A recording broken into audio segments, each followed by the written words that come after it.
les mercredis, mon pantalon est plein de pommes de terre. Quelqu'un a volé toutes mes chaussettes gauches. Grimhaven Community Radio! Good evening and welcome to Grimhaven Community Radio, broadcasting from the new gun emplacement. I can't help noticing that several of these guns are aimed at the town. That's right. News. The news. Stevenson Bouquet and his fiancée Miasma Hoist became the latest victims of Lake Embouchure last week.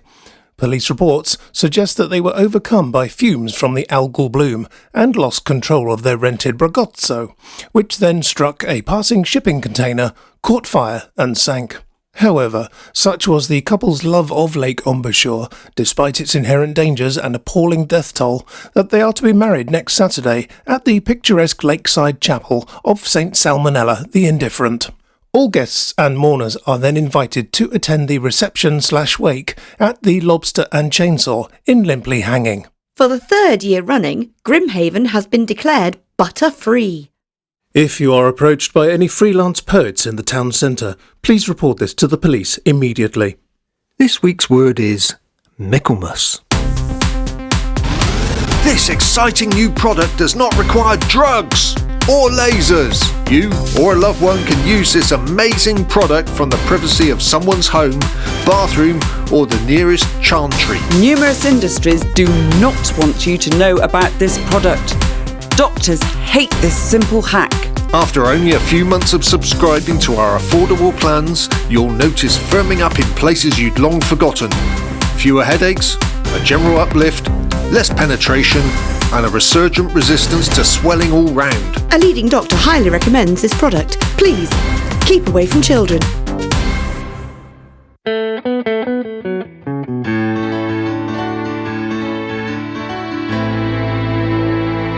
Listen with smother. Goldilocks and the Three Bears. Are we sitting uncomfortably? Good. Then we'll begin. Once upon a time, there was a young girl called Goldilocks who decided to go for a walk by herself in a bear-infested forest. Soon she came across a wooden house. She tried the front door and it opened, so she went inside. In the kitchen she found a table, and on the table sat 3 bowls of different sizes, brimful of porridge. Goldilocks felt a bit peckish, so helped herself to a spoonful of porridge from the large bowl, but she found it too hot. She had a spoonful from the medium-sized bowl, but that was too cold. She tried the third bowl and found that the temperature was just right. So she ate up the contents of the small bowl and did a little burp when she finished. Goldilocks made her way to the living room for a sit-down. In the living room there were 3 chairs of different sizes. A bit predictable, wasn't it? Goldilocks tried sitting in the first chair, but it was much too big and too hard. So then she tried sitting in the next chair, which was smaller but too squishy. Then she tried sitting on the next chair, which was much smaller than the other 2. This chair seemed just right for her, but as she settled down on it, it broke under her weight. "What a cheap piece of crap!" exclaimed Goldilocks, noticing the brand label of a popular home furnishing store on the underside. By now she was feeling very tired, so Goldilocks went upstairs, where she found the bedroom. In the bedroom was, can you guess, children? Yes, 3 beds of different sizes. Goldilocks tried the first bed, but it was way too big and too hard. So she tried the next bed. It was smaller, but way too soft. So she tried the third bed, the smallest of the 3, and it was just right. Goldilocks fell into a deep sleep, so she didn't hear the owners of the house coming back. 3 bears returned to their house in the woods, puzzled to find the front door ajar. They went into the kitchen and checked their bowls of porridge. "Someone's been eating my porridge," said Papa Bear, looking in the large bowl. Someone's been eating my porridge, said Mama Bear, looking in the medium-sized bowl. Someone has eaten all of my porridge, said Baby Bear. I told you we shouldn't have gone out just after I had made breakfast, Mama Bear scowled at Papa Bear. Do bears poop in the woods? Said Papa Bear. Well, you do, but I don't know why when we have a fully functioning bathroom right here, snapped Mama Bear. And why do we have to come with you? Get you out into the fresh air, said Papa Bear. Nothing fresh about the air when you've been about your business, replied Mama Bear. Stop arguing! Go and find out who's eaten my porridge, squealed Baby Bear. They went into the living room. Someone's been sitting in my chair, said Papa Bear. How can you tell? Said Mama Bear. They've messed up my arse cleft, Papa Bear replied. Someone's been sitting in my chair, said Mama Bear. How can you tell? Asked Papa Bear. They've finished the crossword, said Mama Bear. Some fat git has sat on my chair and broken it, Baby Bear wailed. Papa Bear thought for a moment. Then he pointed upstairs. Quietly, they climbed the stairs and peered into the bedroom. Someone's been sleeping in my bed, whispered Papa Bear. How can you tell? Asked Mama Bear. They've crumpled my silk PJs, snarled Papa Bear. Someone's been sleeping in my bed, said Mama Bear. Why do we have separate beds? Asked Papa Bear. Because you fart in your sleep, snapped Mama Bear. Someone's been sleeping in my bed, said Baby Bear, and they are still in it. The three bears gathered around Baby Bear's bed and stared at Goldilocks, sleeping soundly.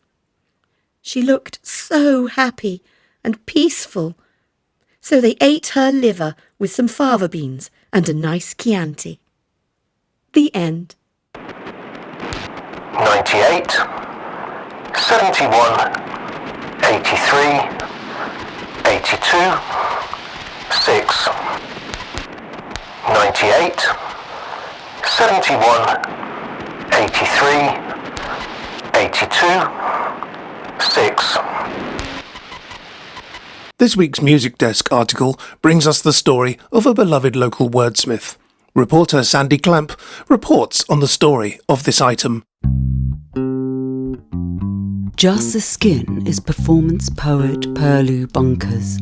His poignant poetry is largely informed by his experience of being kicked in the face by a truculent donkey underneath Grimhaven Pier in the summer of 1983, while he was judging an illegal candy floss eating competition, as well as leaving him with a deep-seated distrust of the Equiday family and ongoing dental expenses.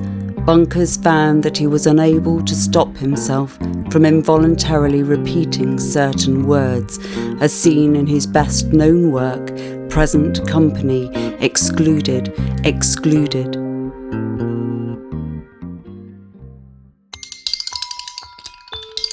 So cold. And now, Thought for the Day with Mifanwi Noise of the Lower Menge Scuba Divers Club. Ugh. Sorry, I've eaten too many avocados. And that was Thought for the Day with Mifanwi Noise.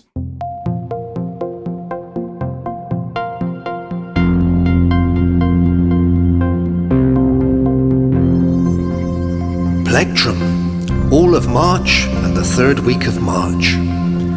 As Saturn goes into retrograde syzygy, it is time to repot your begonias. Take time to reflect on whether your front door is the right colour or not. And it might be time to finally clean out your gutters, metaphorically speaking.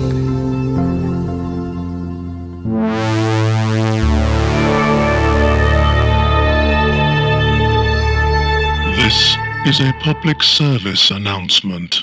Product recall. Tripe. Have you recently purchased any products from Upper Menge Tripe Mill? If so, please return to point of sale for a full refund and a hard stare. Due to a flaw in manufacturing processes, small amounts of edible material have made it into the finished goods.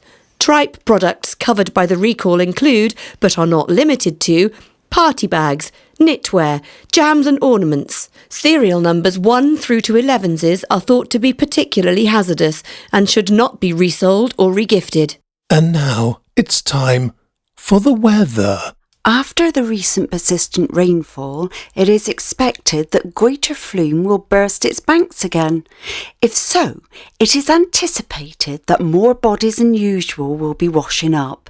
The council has put out a notice reminding people that this is not free entertainment. Tickets need to be booked and paid for in advance at the town hall. Now it is time to lie down in a darkened room, close our eyes, and let a canteen of poetry empty itself all over us. With Carol Peyote. I cross the bridge, spend the morning looking for signs and fleeting images at the edge of vision, painted steel mockeries of legends and dreams of fire. In the land of the dragons, my heart caresses without deliberation, makes real the fantastic, connects with its own unknown, and the weights in my pockets are scales and feathers. I fly. Grimhaven Community Radio is written and performed by Alex Brunsdon, JP Paradise, Tracey Poole and Burt. This is a Grimhaven Community Radio production 2026, all copyright held by the authors. Any resemblance to actual places or people, living or dead, is purely coincidental. After all, no one in their right minds goes to Grimhaven by choice. Thank you for listening, like and subscribe.